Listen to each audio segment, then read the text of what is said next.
Right then, so this is going to be our season two summary. For those that haven't watched, we have a season one, same playlist. I'll try and link it in the video. Um, First thing I think we need to talk about is why did we choose to leave RWD? So we joined RWD, they're in a relegation battle. We played about 10 games for them. Fortunately, we couldn't secure their position in the top flight Belgian league. So we got relegated and they slashed everything in half. Budgets, staff, everything you can imagine. And we wasn't there that long, so we didn't really have much of an affinity or loyalty to them. We didn't have any kind of belief in the team. So we decided end of season, there's lots of jobs up for offer. Let's get in the job market. So what was in the job? What was in the when we was still at our WD? We broke the promise and applied for jobs, so they sacked us, which is kind of hilarious. Um, But while we was in the job market, we ended up with four real offers. We had Bari, Calgary, Bologna, and Salernitana. I cannot say their name, I'm sorry. I call them Sally. I'll call them Sally going forward. So we had four offers, two of which were in Serie A, two which were in Serie B. Before we go on too far, remember the aim of this save is to make Man United great again. So we're doing a bit of a journeyman save until we get to Man United, and the aim of that is to then win the treble with them again. And at that point, we'll consider this save done. So we had two Serie A offers and a Serie B Bari. They were kind of the last choice option. Sally had just got relegated, and then the two teams in Serie A, Bologna and Calgary, didn't have much of a transfer budget. Had already won Serie A, so it's kind of like, oh, you know, do we really want to go there? Do we want to have a season of struggling? If we want to get to United, we need to show that we can win silverware, stuff like this. So we involved chat and we made the decision. So the chat we stream over here on YouTube as well as Twitch. We decided that we're going to go Sally and hopefully we can secure Serie B. That was the goal. Get to Serie B, win Serie B, get a bit of silverware under our belt. And also, they had the biggest transfer budget at 12 million, I think it was. Um, Cut a long story short, that's where we went, as you can see, when we played the season. So, first things first, I thought we'd talk about transfers that we made. So, we're going to do before the January transfer window. So, what we knew we needed to really strengthen our defensive players and our goalkeepers because when we got there, we didn't really have any goalkeepers. We did, however, have FM legend Achoa, which the board sold anyway. So we knew we had to reinforce our defenders, defensive midfielder, and our goalkeeper. Otherwise, we wasn't gonna have it. We could probably still do it, but obviously we wanted to dominate the league. So we managed to sign Daniele Rugani on a free, which is is absolutely been unreal for us, as you can see. Absolute class. Will definitely do the job in Serie A. Then, as I said, we needed a goalkeeper. We managed to sign Nubel from Munich, and we got him for 2 million. And you know what? Unbelievable goalkeeper for us again. Slightly higher punch tendency than I would like, but not too high for me to be too worried. I wish his first touch was a little bit better and his eccentricity was a bit lower. But you know what? It did a job. Really good for us. We also signed two new wing backs because we lost our left back in Barato. Again, we didn't pay a lot of money for him. Again, he's definitely more attacking minded wing back, and we do play him in the left complete wing back. So he's doing more attacking duties than anything, which is key for our tactic. And we signed Cambiasso for 2.7 from Juve, I believe. Yeah, from Juve. And he's came in and been an absolute unbelievable player for us. I think he had something like 14 assists this season or something like that. It was insane. Absolutely insane. Then we need to strengthen the centre back role. So we signed this kid, Di Martini. Not kid, he's a grown man. He's 25. What I'm on about, but he's a fourth string option almost because we play with three centre backs, and every time he's came on, he's done a great job for us. Then we needed some more depth on the wing backs because we didn't really have a lot of wing backs. We signed this guy for 600,000. Senya. Sorry if I mispronounced that. Again, didn't really play him much, but when he was called upon, he fulfilled the role, you know. Next was Bonifazi. Again, we needed depth in that centre back. This is our first substitute option at the centre back role for us. And again, we got him really cheap, and I think he'll do a job up in Serie A again. Really good sign. I'm really happy with that. Then we managed. You know what? We was on transfer day. We needed some other players. So we went for one thing we need to make a decision. We wanted to sign Blanco. But to get him in the squad, we needed over 21. So we decided to remove one of the goalkeepers. We brought Blanco in because we wanted him to be our captain, and we had him in our 23 save at Marseille. He was really good. So we gambled on him. We didn't have him fully scouted. We relied on our knowledge from 23 that he would be decent.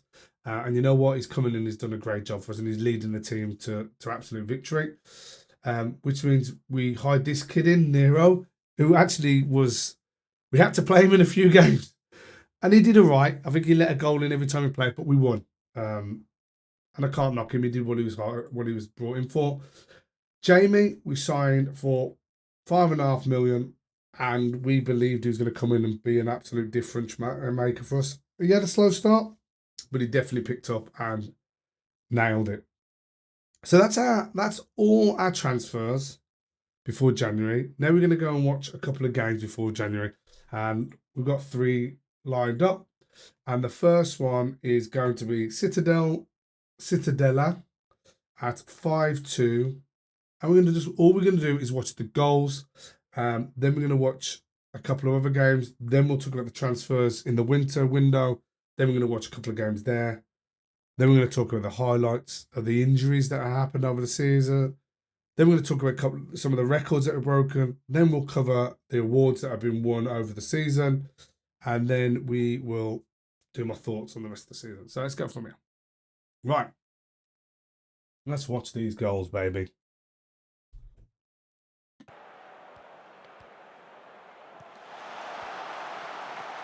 So it looks like they take an early lead. I don't really remember this, but they obviously got off the mark early, which is fine. We come back, equalised pretty quick.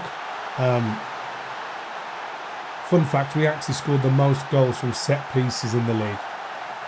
Rivera pulls across the box. Pozzo's just there to slot in. That gives us a 2-1 lead. Do they bring it 2-2? Yes, they do.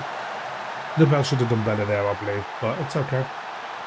Just after half-time, Rivera scores again. Absolutely beautiful. Another set piece.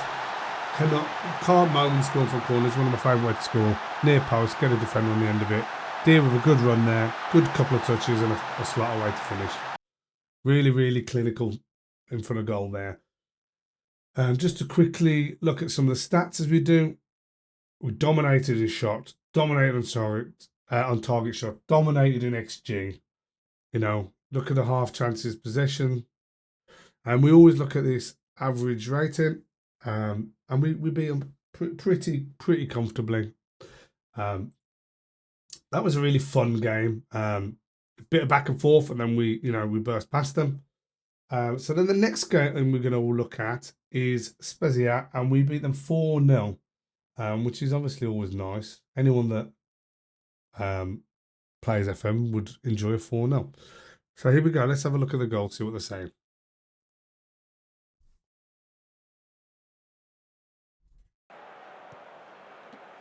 Through Pozzio, love that pass actually into space for Pozzio to run onto. And as we call it, Bohemian Rhapsody with an absolute banger of a strike. Ratto driving down the wing. Bit of a lucky bobble there, but Jamie's there to finish it. He absolutely slots it away. Dia coming deep for the ball. Jamie, give and go. He'll touch. That was unbelievable idea, wasn't it? Now comes deep, gets the ball, and then all the way up the other end of the pitch. Dia again. Look at this from Dia. 3 defenders around him and he flipping slots it top bins. Unreal. Dia was absolutely unbelievable all season. It's a shame he got so many injuries towards the end of it. We'll cover that in a bit. So again, pretty similar though this time on shots. We just had over double theirs on target. They actually beat us in XG, which is interesting. I wasn't expecting that. I can't remember that, to be honest. And then I'd say we would definitely beat them in possession, obviously, and then average rating we beat them too. Overall, 4-0, probably not a fair result, given their XG. But hey, the only statistic that matters is goals. So next game we're going to cover is Verona. And the reason we're going to cover Verona, one, it's a 6-1 game, which is obviously incredible. But these are the team that was second pretty much the whole season and then fell off at the end. This was a really important game because they were second at the time and we didn't have much of a lead on them at the time. So this game was huge. We'll watch the game and we'll look over the stats as always. 6-1. Big dub. We take the lead 1-0. Dia with a penalty. Pozzo to Dia, back to Pozzo, over the top. Jamie gets the head out. That takes us 2-0. 3-0, sorry. Again, corners, you see, guys, look, we scored plenty of corners. And again, look, 4-0. Corners. Love them. To be fair, that's a well-worked goal. Success there with a lovely touch. But there we go again off a corner, people. I can't believe that didn't go in.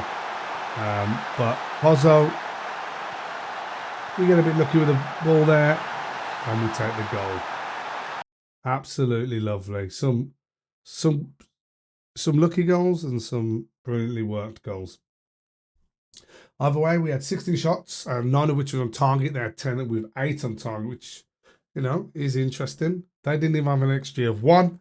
We had an XG of over 3, which, you know, I think shows in the game. We dominated them in possession, which I always like to see. I like, you know, if they don't have the ball, they can't score the ball is kind of my philosophy. And our average player, obviously much higher than theirs. So we dominate second place, which is lovely. So now we're going to talk about transfers that happened in January. So this is, you know, moving forward into the season when we're in January. And we only actually made one signing in January. And it was Hampus Findell. We managed to sign him on a free, which is absolutely wild. We found him floating around in January as a free agent. Anyway, we snapped him up and slotted him in. Boom. Straight away. It was a brilliant signing for us. Ended up being really, really good. Scored some really, really good goals, which we'll cover actually later on. But I suppose at this point, it's probably worth noting in January, because these sales kind of weren't that important, they had to happen. These sales, we were struggling financially, so we got rid of these guys to try and level out the finances, get some salary off the budget, pump the money back into the budget to try and bring it out the red, which we managed to do, which is good. Worked out really well. It was really, really, really fun. Quite testing at times, but we got it done. So that was a really light window after a really heavy summer window. So then we're going to talk about the matches that we played there. We've got 3 for you again. And the first one is Tanana, is that how we say it? It's a 5-2 victory to us. We're going to watch the goals.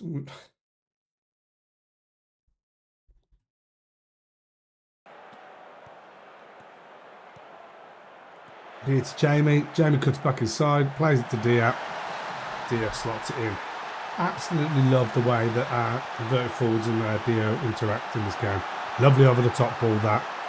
What a finish as well, eh? Nabel tries to get there, but what a finish. That's 1-1. Jamie swings it in. Don't quite finish it, plays it back, gets it across the goal. They fail to clear it. Pozzo slots it in. Raheem Ratzi crosses it in. You can barely see what's going on in this one. Pozzo gets a lucky deflection again. Pozzo's been the main man this game, isn't he? Look, plays it back to Jamie. Back to Dia. Look at that. Jamie Dia, the way that the invert forwards and Dia interlink is incredible. Look at that. Look at that for a goal. Chest down from Jamie to Dia. Dia fucking hell. Underside of the bar. It's a consolation goal at this point. We're not really worried. It is what it is. So statistics wise, as we always do, what is it? 11 to their 12, 6 to their 5. XG's really close. We hit the woodwork, they didn't. Possession's pretty close, but we beat them. And our average rating is higher, which is what matters. Jamie had an absolute stormer. 3 assists and a goal. And Jamie had, and Dia had 2 goals and an assist, which is just outstanding from the boys up top.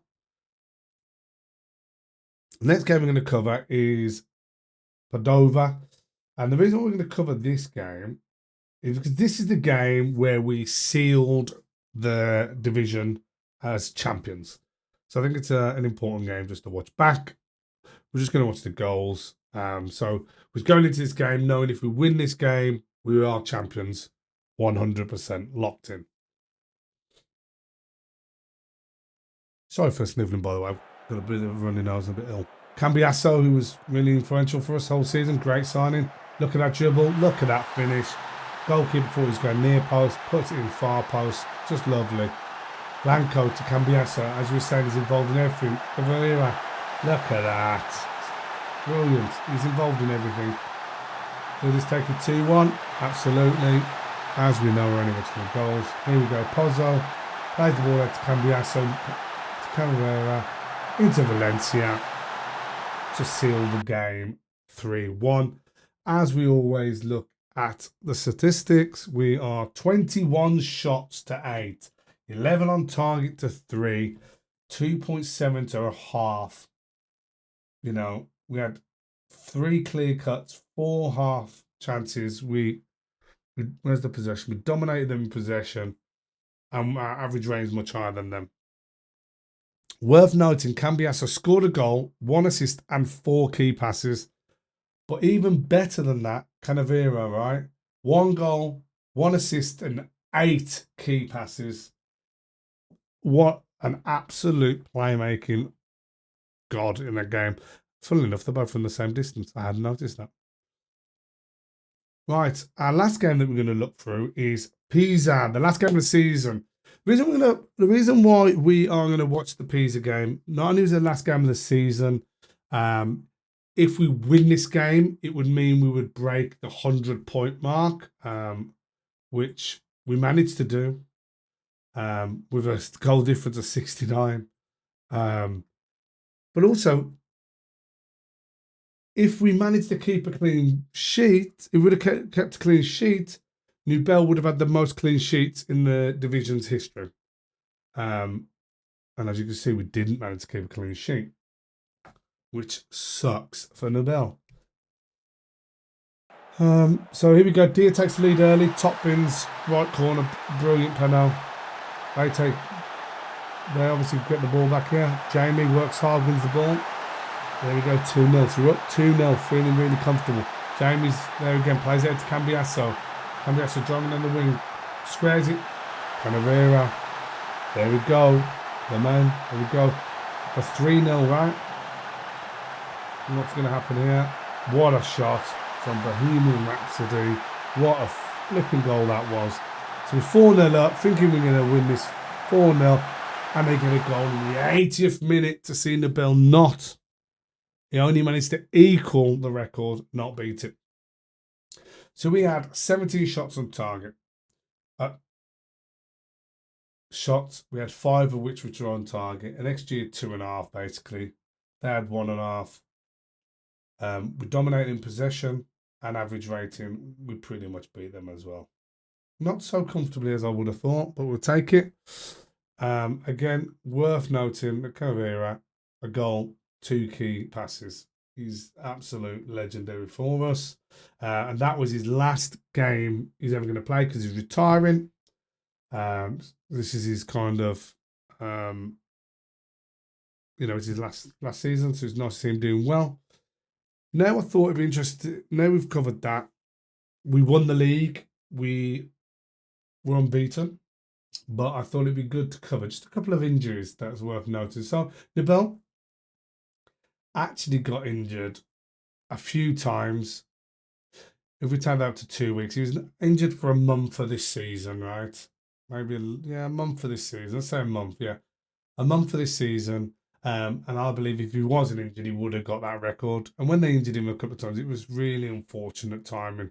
Even this 2 day was just before the game, so he missed the game, if you know what I mean. So maximum time out, which is sucks. And then the only other injuries I kind of wanted to cover was Dia. Dia was unfortunate with some of his injuries, as you can see. If we take from here, he's what, 6 weeks plus that. He's 7 weeks out, so nearly 2 months out of the season, which is a lot. And he still managed to bang goals in for us. Still scored 25 goals in 34, so we can't really moan at that. Just thought it was really interesting to talk through. Kind of last thing I wanted, not the last thing, because we're getting towards the end of the video, a couple of things I want to talk about is the records that we broke. So I believe we are now the most dominant team to ever grace Serie B. And I think these records make it unquestionable. Working from the top, we are now the team to have the most points in a season, being 100, which is pretty good. We are now the team with the fewest defeats in a season, which is a big fat 0, because obviously we went undefeated, which is unbelievable. The next record we have is the most wins in a row at 11, which is pretty impressive. And obviously, without losing, we went 38, which is the whole season. So we can never lose those two because no one can ever beat it. They can only equalise them.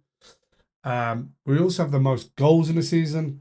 That was what was important as well. Sorry, in the Pisa game is we needed to win. We needed to score 4 to get that, and we actually managed to, which was awesome. Couple of other things that we achieved. Candavera in his last season managed to get the most assists in a season, which is a really nice way out to see him. Our signing Cambiasso was the highest rating player ever throughout a whole season. And then I think that is all the records there. We have one here, but that was nothing to do with us. So they were unbelievable, great records for us, absolute record breaking. Then I wanted to talk through the accolades that we won in terms of individual. So Cambiasso won Player of the Year in Serie B. Dia was the top goal scorer. Fidel got Goal of the Season. Nubel was Goalkeeper of the Season. I, of course, was Manager of the Year. We had 7 players in Team of the Year. Candavera was Midfielder of the Year, and Rugani was Defender of the Year. It's worth noting that when we started this out, I said to you guys the one thing that we needed to do was improve the back end of our team. And all 5 of our signings were inducted into the best ever 11 for Sally, which I think shows we made really smart decisions in the transfer market and reinforced where we've identified our weakness and actually turned it into the best players they've ever had in any of those positions, which is huge. I just thought that was worth noting. And we also, the under 18s, also won their division.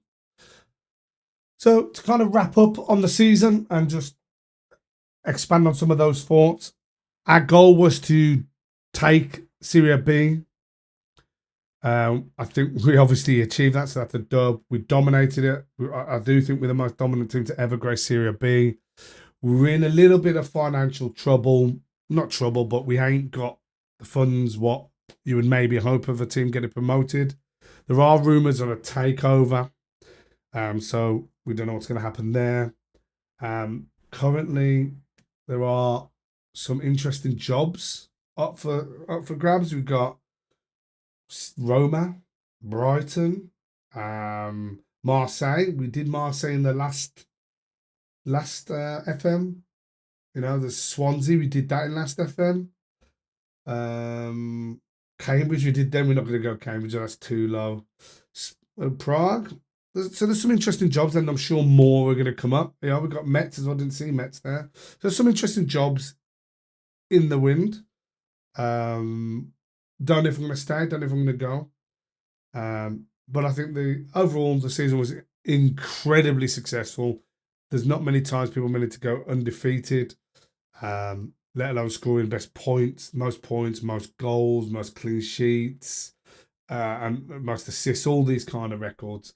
So yeah, absolutely record breaking year. Couldn't ask for a better one. I will be dropping a tactics video of long form or short form in shorts or in TikTok. Thank you.